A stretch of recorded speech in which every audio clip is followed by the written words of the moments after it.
అందరికి నమస్కారం. రేడియో రాంబాబు ఛానల్కి స్వాగతం. ఇవాళ 1991 అక్టోబర్ 9ని విడుదలైనటువంటి క్షణక్షణం గురించి కొన్ని విశేషాలు చెప్పుకుందాం. నిజానికి ఈ సినిమా ఇప్పుడు ఒక కల్ట్ మూవీ లేదంటే ఒక క్లాసిక్ అంటాం, కానీ ఆ సినిమా విడుదలైనప్పుడు చాలా డిసప్పాయింట్ చేసింది. ఎందుకు అని ఆలోచిస్తే అందరికీ ఉన్నట్టుగానే రామ్ గోపాల్ వర్మ గారికి కూడా ద్వితీయ విఘ్నం లేదంటే రెండవ సినిమా గండం ఏర్పడింది. మొదటి సినిమా శివ 1989 అక్టోబర్ 5న విడుదలై ఒక ట్రెండ్ సెట్టర్గా నిలిస్తే 1991 రెండేళ్ల తర్వాత ఈ అక్టోబర్ 9న విడుదలైనటువంటి క్షణక్షణం మొదటి రిలీజ్లో అంతగా ఆకట్టుకోలేదు. విచిత్రం ఏంటంటే ఈ సినిమా మళ్ళీ రెండో రిలీజ్లో సూపర్ హిట్గా నిలిచింది. రెండో రిలీజ్ అంటే మేబీ ఒక 6 నెలల సంవత్సరం తర్వాత మళ్ళీ రిలీజ్ చేశారు. ఇలాంటిదే మనకి అందాల రావుడు సినిమాలో కనిపిస్తుంది. అందాల రావుడు సినిమా మొదటి రిలీజ్లో జనాన్ని డిసప్పాయింట్ చేసింది, రెండో రిలీజ్లో ఎక్కువగా వసూళ్ళు తీసుకొచ్చింది. ఆ రామ్ గోపాల్ వర్మ బహుశా అందాల రావుడు కూడా ఒక అది ట్రావెల్ సినిమా అనుకుంటే ఇది రోడ్ సినిమా. సినిమా అంతా కూడా మొదట అనుకున్న టైటిల్ 24 అవర్స్ అనో 36 అవర్స్ అనో ఇట్లాంటి టైటిల్స్ అనుకున్నారు యాక్చువల్గా. ఎందుకంటే దొంగ ఈ డబ్బులు కొట్టేసి ఆ డబ్బుని ఒక రైల్వే క్లోక్ రూమ్లో పెట్టడం, ఆ స్లిప్ ఒక ఫోటోలు ఉన్నటువంటి కవర్లో పెట్టడం, ఇది కదా కథ యాక్చువల్గా. సో దీనికి ఇంకో టైటిల్ కూడా అనుకున్నట్ట, అది టక్కరి దొంగ చక్కని చుక్క. ఇది కృష్ణ గారి సినిమా గుర్తూనే ఉంటుంది, ఆ సినిమా టైటిల్ అనుకున్నారు. అయితే రామ్ గోపాల్ వర్మ ఈ సినిమాని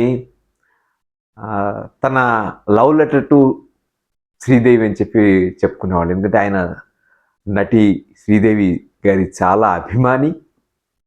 ఈ సినిమా ముందర వాళ్ళు అప్పటికి రామ్ గోపాల్ వర్మ ఎలాంటి రెండో సినిమా చేస్తున్నారు అనేటువంటి ఇండస్ట్రీ అంత ఆసక్తిగా చూస్తున్న సమయంలో రామ్ గోపాల్ వర్మ ఈ సినిమాని చేశారు. ఎందుకంటే అప్పుడు బిఎల్ నారాయణ గారు అలాగే లక్ష్మణ్ చౌదరి గారు ఈ సినిమాని ప్రేరణ చేసినటువంటి గోపాలరెడ్డి గారికి శ్రీదేవి గారి మదర్ బాగా తెలుసు. దాంతో వాళ్ళు శ్రీదేవి గారిని అడిగి డేట్స్ తీసుకోవటం, అలాగే వెంకటేష్ని సంప్రదించిన తర్వాత అప్పుడు రామ్ గోపాల్ వర్మ గారి దగ్గరికి వెళ్ళి మేము ఓ సినిమా శ్రీదేవి అలాగే వెంకటేష్ డేట్స్ మా దగ్గర ఉన్నాయి, ఓ సినిమా తీయాలనుకుంటున్నాం అంటే ఆయన ఎగిరి గంతేసి నేను ఈ సినిమా చేస్తున్నాను అని చెప్పి వెంటనే ఒప్పుకోవడం జరిగింది. ఎక్కువగా ఆయన ఈ సినిమా గురించి రామ్ గోపాల్ వర్మ అంతగా చెప్పుకోవడానికి ఇష్టపడ్డాను. ఎందుకంటే ఇది రొమాన్సింగ్ ది స్టోన్ అనేటువంటి ఇంగ్లీష్ సినిమా, దాంతోపాటు ఫౌల్ ప్లే, ఇట్లా కొన్ని ఇంగ్లీష్ సినిమాలు కలిపి వాటిని కాపీ కొట్టి తీశారని చెప్పి ఆయనే చెప్తుంటారు. అలాగే శ్రీదేవి యాక్షన్ అద్భుతంగా ఉంటుంది. నిజంగా చెప్పాలంటే శివ అని పేరు పెట్టినట్టుగానే ఈ సినిమాలో శ్రీదేవి క్యారెక్టర్ పేరు సత్య. సో సినిమాకి రామ్ గోపాల్ వర్మ గారు తర్వాత ఎప్పుడో తీసినటువంటి హిందీ సినిమా జేడి చక్రవర్తితో తీసినటువంటి సత్య కాకుండా దీనికి హీరోయిన్ పాత్ర సత్యాన్ని పెడితే చాలా బాగుండేదేమో అని చెప్పి నాకు అనిపించింది. నిజానికి శివ తర్వాత ఆయన ఈ టైటిల్ సత్య అని ఎంచుకున్నట్లయితే ఈ సినిమా ఇంకా బాగా ఆడేదేమో అని చెప్పి అనిపిస్తుంది నాకు. ఎందుకంటే అఫ్కోర్స్ క్షణక్షణం నిజంగానే క్షణక్షణం ఉత్కంఠ, క్షణక్షణం ఆసక్తి ఏదైనా చెప్పుకోవచ్చు. ఎందుకని మరి ప్రేక్షకులు అప్పుడు ఈ సినిమా ఆకట్టుకోలేకపోయిందంటే ఈ సినిమాలో మీరు గమనిస్తే హీరో ఎంట్రీ 35వ నిమిషంలో జరుగుతుంది. అంటే సినిమా మొదలై 30 నిమిషాలు దాటిపోయిన తర్వాత ఇంకో 5 నిమిషాలు గడిచిన తర్వాత కానీ హీరో అప్పుడు మనకి దర్శనం ఇవ్వడు. అంటే హీరో కథలో భాగంగా మనకు కనిపించడు. అప్పుడు మొదట 15 నిమిషాలు కూడా మీరు గమనిస్తే ఒక బ్యాంక్ రాబరీ సీన్ ఉంటుంది. ఆ బ్యాంక్ రాబరీ సీన్ అంతా కూడా డైలాగ్లెస్ మూవీగా చెప్పుకోవచ్చు. ఒక్క డైలాగ్ ఉండదు. ఓ పున్నమి రాత్రి వేళ దానికోసం ఏ పున్నమి రాత్రిలో తీయటానికి చాలా కష్టాలు పడ్డట. సరిగ్గా రాకపోతే వాళ్ళు అమీర్పేట దగ్గర ఎక్కడో చిన్న సెట్ టైప్లో వేసుకుని తీసేట. సో దానివల్ల ఈ సినిమాకి ఫస్ట్ 10-15 నిమిషాలు డైలాగ్ లేకుండా పోయింది. తర్వాత స్క్రీన్ ప్లే అద్భుతంగా ఉంటుంది. సత్యానంద్, రామ్ గోపాల్ వర్మ కలిసి తయారు చేసినటువంటి స్క్రీన్ ప్లే. రామ్ గోపాల్ వర్మ మొదటి సినిమా శివాకి ఏ విధంగా ఇళయరాజా ఒక ప్రాణం పోశారు రీ రికార్డింగ్తో, ఈ సినిమాకి కూడా కీరవాణి అదే విధంగా ప్రాణం పోశారు. ఇంకో విషయం ఏంటంటే మొదటగా రామ్ గోపాల్ వర్మ కీరవాణి గారికి ఈ సినిమాతో బ్రేక్ ఇద్దాం అనుకున్నారు. కానీ శివతో బ్రేక్ ఇద్దాం అనుకుంటే చాలామంది ఆయన్ని నివారించారు. వద్దండి, మీరు అందరు కొత్త వాళ్ళు అయిపోతున్నారు కాబట్టి మీ డైరెక్టర్ కొత్తవాడు, అలాగే మ్యూజిక్ డైరెక్టర్ కూడా కొత్తవాడు లేకుండా అంటే అప్పుడు ఆయన ఇళయరాజాని తీసుకోవడం జరిగింది.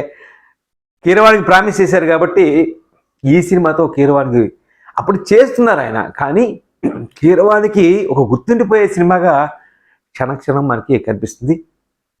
నిజానికి ఈ సినిమా కథ అంతా కూడా హీరోయిన్ పాయింట్ ఆఫ్ వ్యూలో మనకి చెప్పడం జరుగుతుంది. ఆ బ్యాంక్ రాబరీ తర్వాత హీరోయిన్ ఇన్వాల్వ్ అవటం, దేవుడా దేవుడా దేవుడా అంటూ హీరోయిన్ శ్రీదేవి మొత్తం సినిమా అంతా కూడా అదే డైలాగ్ని రిపీట్ చేయటం, ఇవన్నీ ఈ సినిమాకి ఇప్పుడు చాలా ప్రాణం పోసాయి. నిజంగా చెప్పాలంటే బ్యాంక్ రాబరీ సీన్ కొంచెం లాగ్ అని అనను కానీ కొంచెం కన్ఫ్యూజింగ్గా ఉంటుంది, చీకటిగా ఉంటుంది, తర్వాత ఏం సరిగా అర్థం కాదు ఏం జరుగుతుంది అనిపిస్తుంది. కానీ ఒకసారి శ్రీదేవి పాత్ర ఎంటర్ కాగానే సినిమా ఒక్కసారి టేకాఫ్ అవుతుంది, అద్భుతంగా టేకాఫ్ అవుతుంది. ఒక బ్రహ్మాండమైనటువంటి వెలుగు మనకి స్క్రీన్ మీద కనిపిస్తుంది. క్షణక్షణంలో కీరవాణి గారు రికార్డింగ్, ఎస్పెషల్లీ పరేష్ రావల్ కదా, పరేష్ రావల్ నాయర్ పాత్ర పోషిస్తాడు. ఆయన విలన్ పాత్రకి ఆయన కూడా ఒక బ్రహ్మాండమైన సిగ్నేచర్ ట్యూన్ లాంటి మ్యూజిక్ ఇచ్చారు పరేష్ రావల్కి. పరేష్ రావల్ని ఎందుకు ఎంచుకున్నారంటే రామ్ గోపాల్ వర్మ ఆయన శివ హిందీ సినిమా చేసిన, అప్పటికే అర్జున్ సినిమా హిందీలో వచ్చింది, దాంట్లో పరేష్ రావల్ డెబ్యూ మూవీ అది. అర్జున్ సినిమా ఆయనకు చాలా ఇష్టం రామ్ గోపాల్ వర్మకి. పరేష్ రావల్ని శివ హిందీ సినిమాలో తీసుకున్నారు. కోట శ్రీనివాసరావు రోల్ ఆయన హిందీలో చేశారు. సో తెలుగులో కూడా ఈ సినిమా ఆయన తీసుకోవాలనుకున్నారు. తర్వాత మణి ఇలాంటి సినిమాలు కూడా ఆయన కనిపిస్తారు కదా. ఈ సినిమాలో ఏం చేశారంటే ఒక గ్యాంగ్స్టర్ గెటప్ కోసం ఎక్కువ ఆయన చాలా కురుకట్టు లేదంటే ఆల్మోస్ట్ గుండు చేసినట్టుగా పెట్టి ఆయన చేతే డబ్బింగ్ చెప్పించారు. అదొక ప్రయత్నం, గొప్ప ప్రయత్నం. మనీలో మనకు కనపడదు కానీ ఇందులో ఆయన డబ్బింగ్ చెప్పటం, చిన్న చిన్న డైలాగులు సత్యానంద్ గారు చెప్పారు, చాలా తక్కువ ఉండాలి డైలాగులు. ఒక డార్క్ హ్యూమరు, డార్క్ కామెడీ మనకి ఈ సినిమా. విలన్ పాత్రను కూడా అంటే ఉన్నట్టుండి అతను సీరియస్గా ఉంటాడు, జోక్స్ చేస్తాడు. మీకు గుర్తుంటుంది, అందులో పియానో మీద పాట వాయించి ఏక్ దో తీన్ ఆ పాట ఉంది కదా, తేజపడి ఏక్ దో తీన్ చార్ పాంచ్ చేస్తాడు, ఆ పాట వాయించి ఏం సినిమా ఏం పాట నర్సి అని అడుగుతాడు. మ్యూజిక్ సెన్స్ లేదు అంటాడు ఆయన, వాళ్ళు చెప్పలేకపోతే.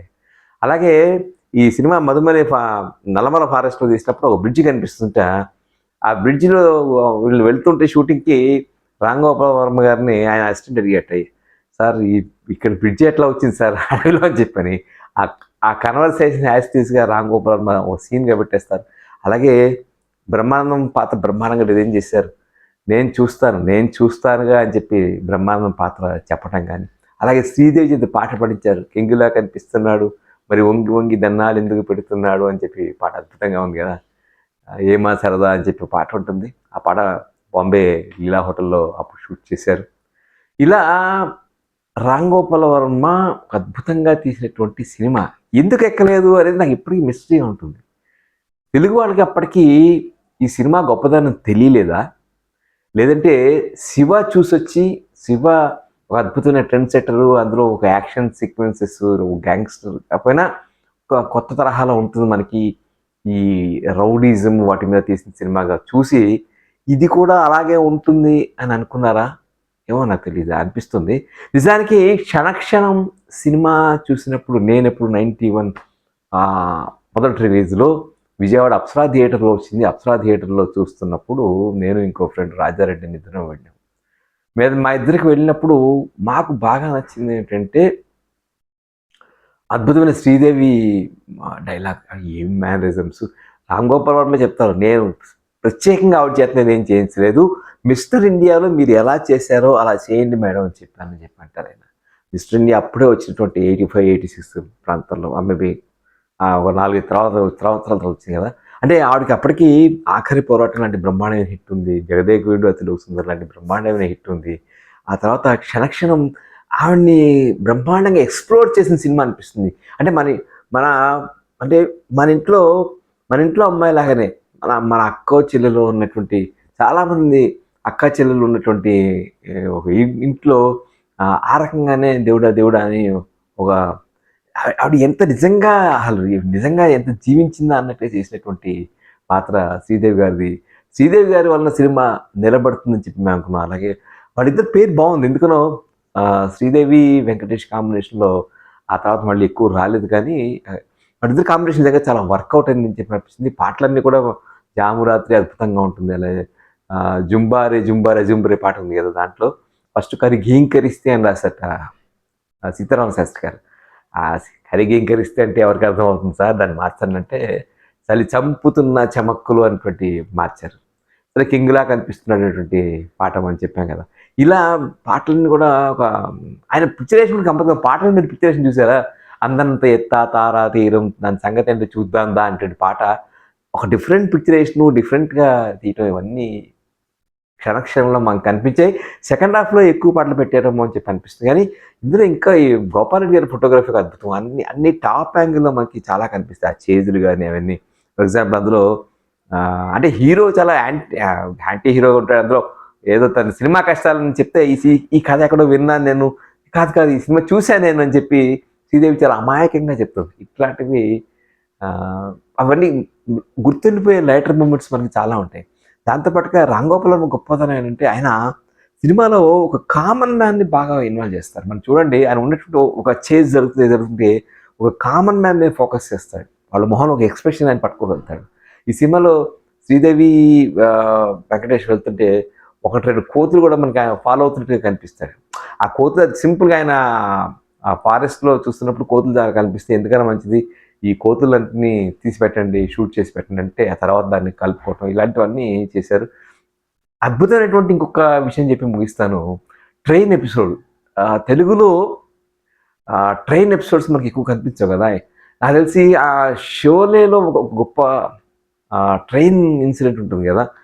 ఠాకూర్ బల్దేవ్ సింగ్ వాళ్ళిద్దరిని తీసుకుని వీరు జయదేవులు తీసుకుని వెళ్తున్నప్పుడు దొంగలు వెంటబడి చేయించడం ఆ స్థాయిలో కాకపోయినా కూడా వీళ్ళు ఆ నంద్యాల అక్కడ ప్రాంతాల్లో ఇక్కడ వీళ్ళు కూడా ఒక స్టీమ్ ఇంజిన్ వాడారు. సో ఆ ఇంజిన్ని దాన్ని సెపరేట్ చేయటం అవన్నీ అసలు చాలా ఆశ్చర్యం వేసింది. ఇంజిన్ చివరికి అది పట్టాలు దాటి కిందకు వస్తుంది. ఈ పట్టాలు దాటి నేల మీదకి రావడం అనేది వాళ్ళు ఊహించకుండా జరిగిపోయింది అని చెప్పి అంటారు. తర్వాత దాన్ని మళ్ళీ పట్టాల మీద తీసుకురావడానికి ఏవో క్రెయిన్స్ ఏవి తెప్పించి చాలా కష్టపడి చేశారట. సో అందులో ట్రైన్ సీన్ మనం చూస్తే ఈ ప్రైమ్లో ఉంది సినిమా చూడొచ్చు. అందులో కూడా ఒక చంటి పిల్లని తీసుకుని ఒక ఆవిడ వెళ్ళిపోతుంటుంది. అవన్నీ చాలా న్యాచురల్గా తీస్తారు. సో ఇవన్నీ రామ్ గోపాల్ వర్మ మాత్రమే తీయగలిగిన షార్ట్స్ చాలా ఉన్నాయి. క్షణక్షణం నాకు ఎందుకు ఆడలేదు క్షణక్షణం అని అనిపిస్తే నేను అప్పుడు చూశాను. నేను డిసప్పాయింట్ అయ్యానా కాదు, కానీ సినిమాలో హీరో 35 నిమిషాల తర్వాత ఎంట్రీ అవ్వటం, హీరోకి ఏమీ పెద్ద ఫైట్ సీక్వెన్స్ లేకుండా అంటే ఒక దొంగ పోలీస్గా వేయటం, ఇవన్నీ కూడా మరి ప్రేక్షకులు అప్పుడు యాక్సెప్ట్ చేయలేదా అని అనిపిస్తుంది. బట్ అల్టిమేట్లీ ఆయన quite ahead of his times Kshanakshanam సినిమాని తీశారు. నాకెందుకు క్షణక్షణం పేరు కన్నా హీరోయిన్ పాత్ర పేరు పెడితే బాగుండేదా. సత్య కదా, సత్య హీరోయిన్ పాత్ర. ఆ సత్య అనే పేరు పెడితే మేబీ ఆయన లక్ ఫస్ట్ రిలీజ్లోనే తిరగబడేదా అని చెప్పి అనిపిస్తుంది. ఏమైనా రామ్ గోపాల్ వర్మ రెండు అద్భుతమైన సినిమాలు, ఒకటి శివ, ఇంకోటి క్షణక్షణం. ఆయన 2 సినిమాలు 2 డిఫరెంట్గా ఉంటాయి. 2 కూడా ఒకటేమో నాగార్జున, అలాగే ఇంకో దాంట్లో వెంకటేష్. ఇద్దరు విచిత్రం ఏంటంటే మీకు శివలో మనకి శివ పాత్రే కనిపిస్తుంది. అందులో హీరోయిన్ పాత్ర ఉంటుంది కానీ కొంచెం సైడ్స్లో ఉన్నట్టుగా ఉంటుంది అమల పాత్ర. వెరాస్ ఇక్కడ హీరోనే సైడ్లో ఉంటాడు. మొత్తం శ్రీదేవి సినిమా అంతా ఆవిడ కమ్మేస్తుంది. సినిమా స్క్రీన్ అంతా ఆవిడే కనిపిస్తుంది. సో అందువల్ల ఇప్పుడు చూసినప్పుడు మళ్ళీ చూశాను నేను ఒకసారి ఈ సినిమాని రివ్యూ చేయడం కోసం చెప్పి. ఎక్సెప్ట్ ఆ ఫస్ట్ 10 నిమిషాలు బ్యాంక్ రాబరీ కొంచెం అంటే చిన్న స్క్రీన్లో కొంచెం సరిగా కొంచెం లైటింగ్ తక్కువైంది అనిపిస్తుంది. కానీ వన్స్ ఆవిడ పొద్దున్నే లేవంగానే వాళ్ళ అమ్మతో ఫోన్ చేయటం, అలాగే ఏదో రకరకాలుగా మాట్లాడుతుంది. ఇంట్లో టిపికల్గా ఆడపిల్లలు వాళ్ళ అమ్మతో ఎలా మాట్లాడతారో అచ్చుగుద్దినట్టుగా సత్యానంద్ గారు ఆ డైలాగ్స్ రాశారు, ఆ సీన్ కన్సీవ్ చేశారు. ఆర్జీవి సత్యానంద్ గొప్ప కాంబినేషన్ అనిపిస్తుంది. తనిఖీల భరణి గారే బహుశా అప్పటికైనా బిజీ అయిపోయారు రైటర్గా, అందువలన సత్యానంద్ గారిని తీసుకున్నారు ఆర్జీవి అని చెప్పి చెప్తారు. అయినప్పటికీ తెలుగు సినిమా చరిత్రలో క్షణక్షణం ఒక రోడ్ మూవీగా, ఫస్ట్ ఆఫ్ ఇట్స్ కైండ్ మూవీగా నిలిచిపోతుంది. ఇప్పటికీ మీరు రిలీజ్ సినిమాలు ఇన్ని చేస్తున్నారు కదా, నాకు ఆశ్చర్యం వేస్తుంది. క్షణక్షణం లాంటి సినిమా చేస్తే ఎంత బాగుండేది. ఎవరో అన్నారు ఆ సినిమా ప్రింట్ వీళ్ళ దగ్గర లేదు అని చెప్పి. బట్ క్షణక్షణం కనుక మళ్ళీ ఇప్పుడు థియేటర్లు రిలీజ్ చేస్తే బ్రహ్మాండంగా ఆడుతుంది అనటంలో ఆశ్చర్యం లేదు. ఇది క్షణక్షణం సినిమా గురించి ఎందుకు నా ఉద్దేశంలో ఆశించిన మేర విజయం సాధించలేకపోయింది. ఫస్ట్ రిలీజ్లో, రెండో రిలీజ్లో ఎందుకు మళ్ళీ ఆడింది. ఇది నేను అనుకున్న నా థాట్స్ మీతో షేర్ చేశాను. వీడియో మీకు నచ్చితే లైక్ చేయండి. అడిషనల్ ఇన్ఫర్మేషన్ ఇస్తే మీ కామెంట్స్లో పోస్ట్ చేయండి. మీ కామెంట్స్ కోసం ఎదురు చూస్తుంటాను. Thank you. నమస్తే. రేడియో రాంబాబు ఛానల్కి సబ్స్క్రైబ్ చేయండి మర్చిపోకండి. Thank you.